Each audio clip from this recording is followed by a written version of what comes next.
Tena vina trunamavi na charati. Without his will, not even an atom could move. As such, everything is moved by his force, his energy. Everything is moved by his invisible hand. If we could realize that, we don't develop this arrogance and egoism to say that I did it or I didn't do it. Doing and not doing is completely in his hands.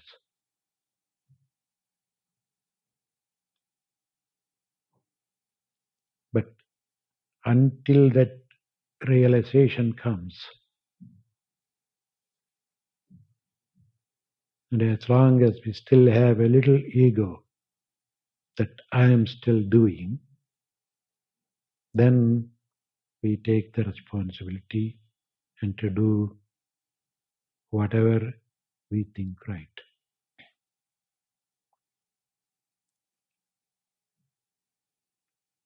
Then one day, ultimately, we will realize that everything is done by him.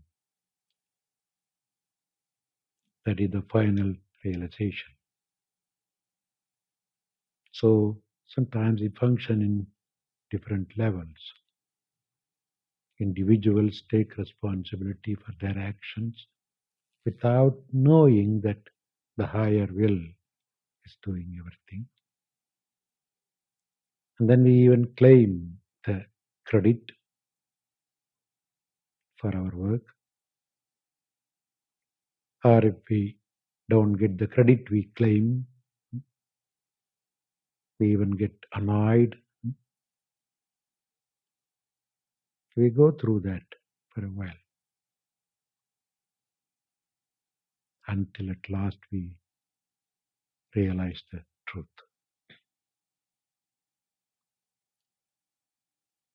So by God's grace, so far he has spared me from that.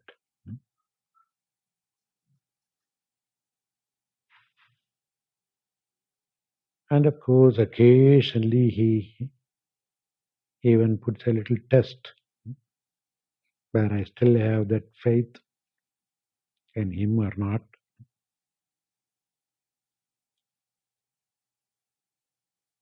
And that's also necessary. When you have faith, you have to prove it. You may say you have faith, but how do you prove it? When there is things coming to disturb your faith, it's at that point you prove yourself to be faithful.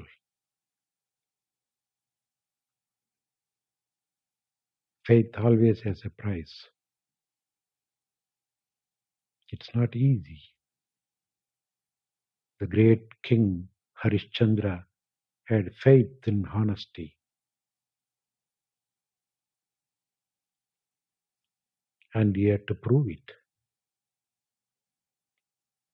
For that, test after test came. He was made to gamble. And he was made to lose everything in the gambling. His kingdom, his wealth, his folks, everything. He became a servant in a cremation ground, a great king. But still he didn't lose his faith in being honest. And ultimately that has been proved to the world. It's not that God wants the proof. God knows you. He doesn't ask for the proof. He knows, but He wants to tell the world about your faith. The great Mirabai, the great lover of Lord Krishna, she had to go through lot of tests and turmoil, very painful situations. But she said, whatever comes, I'm not going to lose my faith. It's all He putting me through this crucible test, acid test. Let me prove it. Many sages, many saints, many people who ultimately prove to the world that they have that faith have to go through this fire. So often as seekers, we go through that fire. There are many, many occasions, opportunities to test our faith. We have to be strong in proving it. Leading a spiritual life, looking for a higher goal is not that easy. In a way, that is the highest goal. All other things can be achieved with a little intelligence, with a little shrewdness. You can become a king, you can become a multi-millionaire, you can get into any big position using your mental capabilities. Nothing is impossible. All the great siddhis, miracles, you can perform. But the most difficult one among all these things is to realize the truth. To give yourself totally in the hands of God and to realize that everything is done by Him. That is the absolute truth. And that is what a spiritual seeker, those who call themselves spiritual seekers, call themselves devotees of the teaching, are looking for. Nothing less than that. For that, yes, we need absolute faith. Absolute faith. Often we may slip, but remembering this fact, get up and walk carefully. Spiritual life is like walking across a river of fire. Nerupparu, we call it. A river of fire. And the bridge is a hair. Nerupparu Mair Palam. Mair is the hair. Imagine a hair is tied across a river of fire. I'm just quoting some of the scriptures. And you have to walk on that to cross. How light you should be. That's another meaning of getting enlightenment. You should be as light as the feather, not to hurt the hair. And then walk as quickly as possible before the hair gets burned by the river.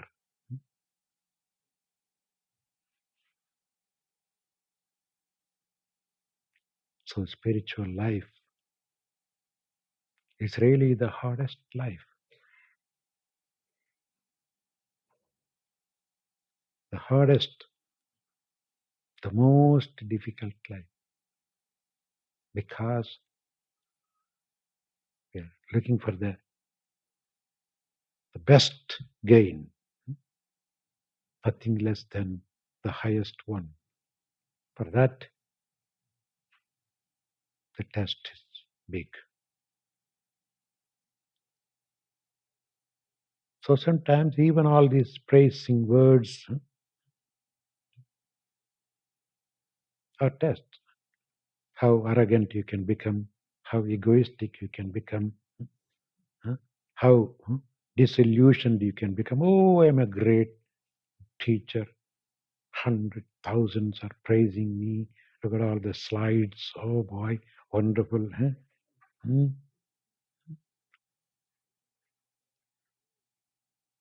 But God's grace comes in form of one or two or a few here and there. Say, a little like pickle. Hey, hey, still have some weakness. Be careful. Don't get arrogant. You are all not great. Hmm. To annoy you, to irritate you. It can happen, and it does happen.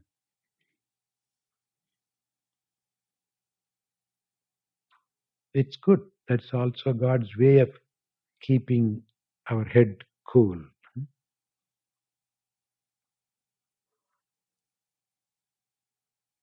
So, life is to go through this praise and blame, profit and loss, pleasure and pain, and walk carefully until you reach the goal.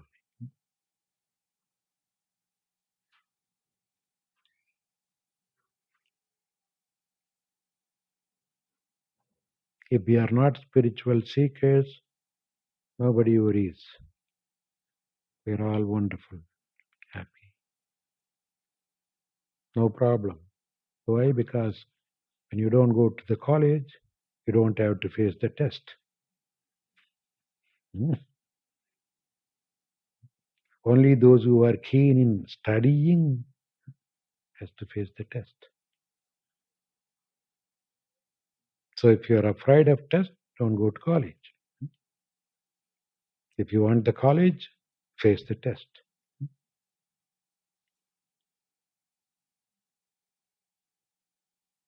That's part of life.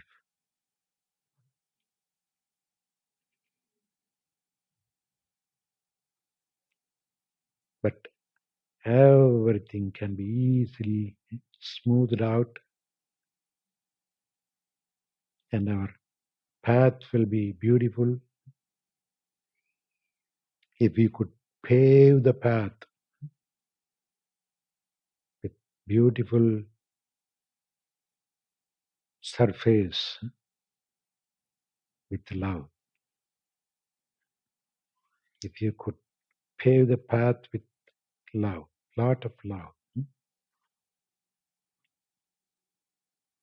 then the road becomes smooth. That is the easiest way they see. That's why we say love is God. Nothing is impossible to achieve with that kind of pure love for the sake of love. No hurdle becomes an obstacle. The little boy Prahaladan faced many obstacles. His own father made him drink poison. He was carried to the mountain top and rolled down just because he didn't want to give up praising God and to praise the Father. He had that unshakable love and faith. Faith and love go together. If you have love, you have faith. If you have faith, you have love. And if you have faith and love, there's nothing to fear. Nothing to fear. Because if you have complete faith, it's all for good. God will never make me face anything that's not good for me. So why fear? That's why almost all the Hindu gods' pictures, you will see a hand like this. Abhaya Hasta. Abhaya Hasta. Bhayam is fear. Abhayam, fearlessness. A hand of fearlessness. God says, come unto me. You don't have to be afraid of anything in life. So one hand like this, another hand shows down here. Come unto my feet. If you see any Hindu god's picture, you will see these two hands. Varada Hasta, Abhaya Hasta. Come on, come to my feet. We have nothing to worry. Come near, no fear. Hmm? That's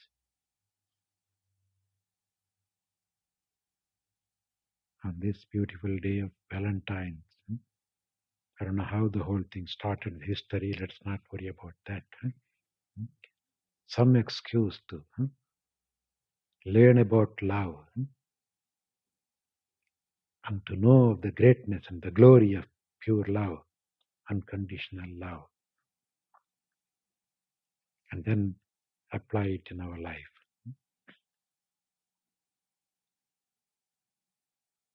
So let that beautiful Valentine's Day instill that kind of pure, unshakable, unconditional love in our hearts. No matter what happens, keep up that love. Look at all those little angels. They finished their Tirukkural with the last verse. What was that last verse they said? What is to be remembered, what is to be forgotten?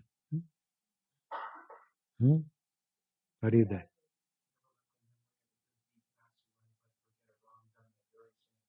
Good. See? Never, never, never forget a good deed, even though it may be minute. But if you encounter a bad deed, immediately forget it. தினைத்துணை நன்றி செய்யினும் பனைத்துணையாக் கொள்வர் பயந்தறிவர். A good seeker, a person who really knows the value of it, will take a grateful deed, even though it is as small as a grain, mustard seed. He will take it into a huge tree. பனைத்துணையாக் கொள்வர்.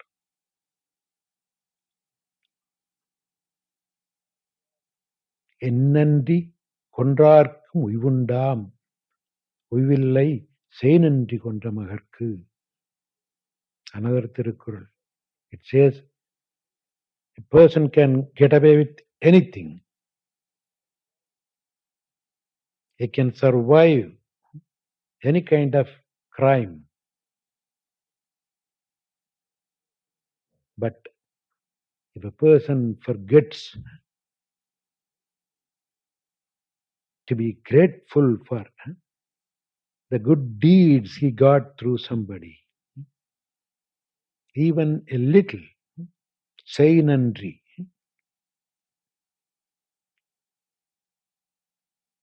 to that person there's no safe heaven.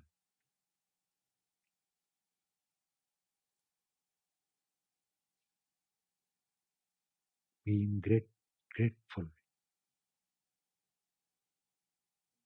நன்றி மறப்பது நன்றன்று நன்றல்லது அன்றே மறப்பது நன்று.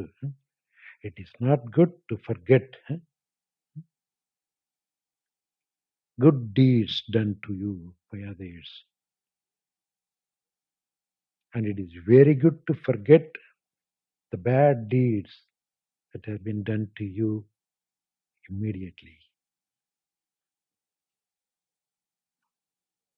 It's not that you are saving the other guy by forgetting his bad deed. His own conscience will hurt him. That's up to him. It's not that you are freeing him from his mistakes or bad deed, but you are freeing yourself by forgetting it. Why? Because if you are going to think of all the bad deeds constantly,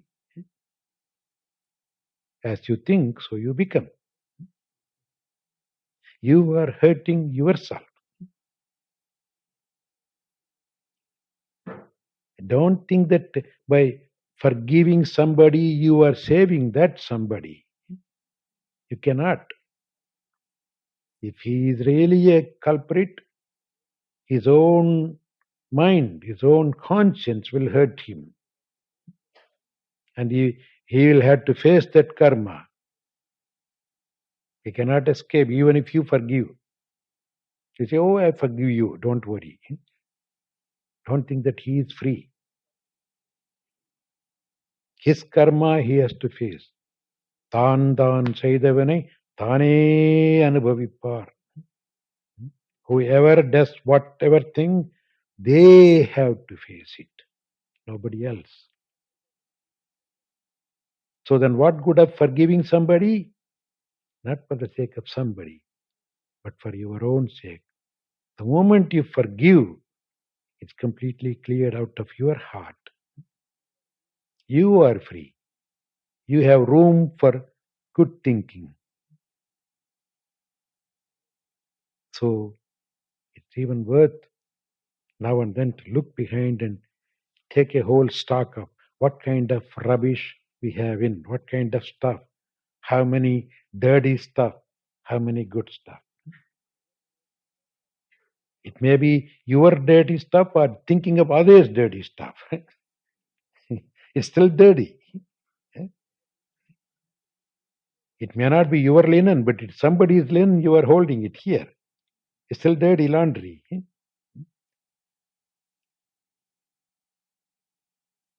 See no evil, speak no evil, hear no evil. What for? To save yourself from all that. Because if you are seeing evil, speaking evil, hearing evil, you will become evil. What you constantly see, what you constantly hear, what you constantly speak, you will become ultimately. So ultimately it's a selfish motive to keep yourself clean. Sometimes we think in our own arrogance, oh, I have forgiven him. It's for your own sake.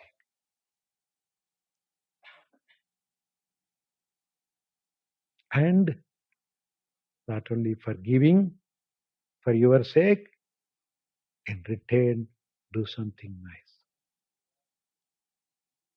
இன்னா செய்தார்க்கும் இனியவே செய்யாக்கால் என்ன பயத்ததோ சால்பு.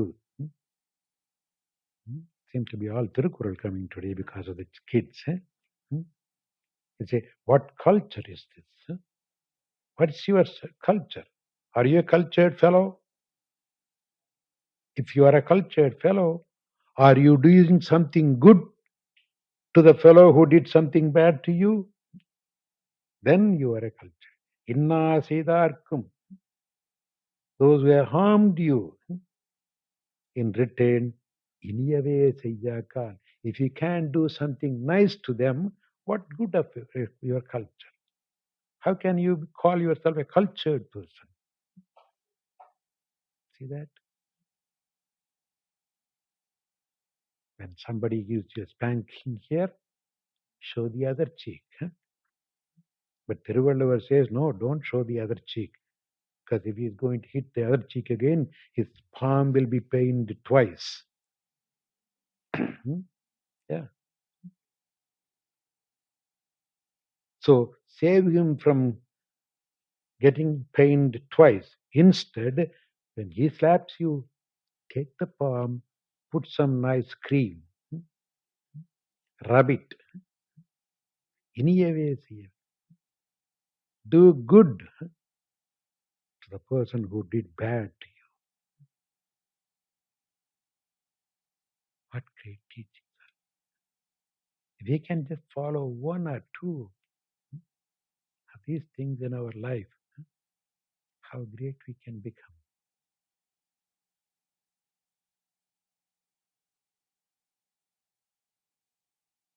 That's the only way to fill our hearts with love and to keep it pure and clean.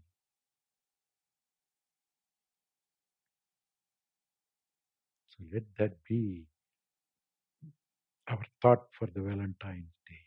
And let that be our resolves for the Valentine's Day. Then you can make every day a Valentine.